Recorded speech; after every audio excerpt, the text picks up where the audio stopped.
Bismillah, alhamdulillah, salatu wassalamu ala rasulillah sallallahu alaihi wasallam.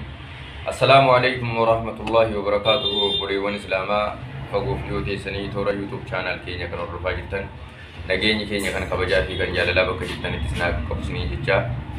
Inshallah jiinii Ramadaanaa ji'a kabajaa fi ji'a wal jaalalaa akkasuma ji'a barakaa ji'a keessa Rabbiin maghfiraa namaa godhu, ji'a keessa Rabbiin rahmata namaa godhu, ji'a keessa Rabbiin taqdiira namaa jijjiiru jechuudha. Inshallah boleewwan Islaamaa Rabbiin Ramadaana keenya nurraa haa qeebalu, Ramadaana keessa Rabbiin isinirraa haa qeebalu. Inshallah aadilummaa fi barakaa Rabbiin nu gidduu haa kaa'u, walqixxummaa Rabbiin nu gidduu haa kaa'u. Rasuulli keenya sallallahu alaihi wasallam maal jedhani guyyaa tokko yaa Jibriiloo jedhani,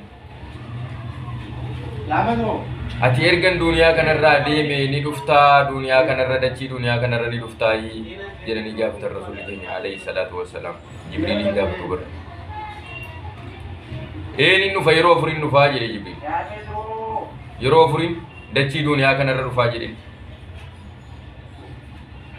Mee yeroo kam dhufta jedhani Rasuulli keenya alaihi salaatu wassalaam. Maaliif immoo dhuftannaan kan inni dhufuuf waa afuriif hin dhufaa. Jalqaba walqixxummaadhaa fi haqan dachii kanarraa fuudhuuf dhufaa. Walqixxummaadhaa fi haqan dachii kanarraa fuudhuuf dhufaa. Yaa obboleewwan Islaamaa, walqixxummaan dachii kanarra jira, haqni dachii kanarra jira, namni haqaa murteessaa jira, namni walqixxummaatti wal ilaalaa jira, walqixxeetti waa murteessaa jira. Akka Rabbiin namatti walqixxeessee kaa'itti namni walqixxeessee nama ilaalaa jira hin jiru. Maaliif fuudhame jechuudha? Walqixxummaan fuudhame, haqni fuudhame. Haqni bakka isaan jiru jechuudha. Haqni ka'ee jira duniyaa kanarra.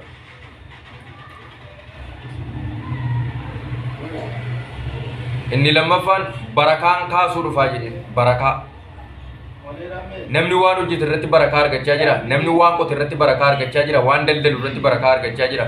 Waan dubbatu irratti illee barakaa argachaa jira. Hin jiru. Kaafamee jechuudha. Barakaan hin jirtu. Rabbiin barakaa kaafamee kana nuuf haa deebisu inshallah. Boleewwan Islaamaa. Barakaan hin jirtu. Namni waan facaase irraa waan qote irraa barakaa argachaa hin jiru jechuudha. Akka nama akkana miti. Barakaan kaafamee jiru. Namni dur waa xiqqoo facaaseeti waan hedduu argata. Namni ammaa waan baay'ee facaasee waa xiqqoo sana yoo argachuu dadhabee jira jechuudha. Barakaan kaafamee dachiirra. Inni sadaffaan qaanyii yookiin saalfiin fuudhuu dhufaa. Dhalaarraan saalfii yookiin qaanyii kaasuu dhufaa jedhe. Qaanyii dhalaan keenya qaanyii qabdi, dhalaan Islaamaa qaanyii qabdi, saalfii qabdi. Mataa qullaa deemaa jirtu, surree uffattee deemaa jirtu, paantii uffattee deemaa jirtu, qullaa ishee deemaa jirtu, akka Rabbiin ishee kallagetti uffata ofirraa baaftee deemaa jirtu. Kanaafin qaanyiin dubartii irraa kaasuu dhufaa, saalfiin dubartii irraa kaasuu dhufaa jedhe. Dubartoonni keenya Rabbiin sodaadhaa. Dubartiin Islaamaa keessumaa dubartiin Islaama taate qaama kee kabajamaa, qaama kee bareedaa, qaama kee Rabbiin tottolchee siif uume kana wasakaa fi shayxaanaa fi kashalabbeetti qaama kee argisiisiniiti. Qaama keessa tarii bareechifadhuuti. Of haguugiiti, of bareechii deemi. Kanaaf Jibriil saalfiin kaasuu dhufa, qaanyiin kaasuu dhufaa dubartii irraa jedhin. Inni arfaffaadhaa inni xumuraa. Subhaanallah. Inni xumuraa Quraanaan kaasuu dhufa, Quraanaan fuudhuu dhufa dachii kanarraa jedhe.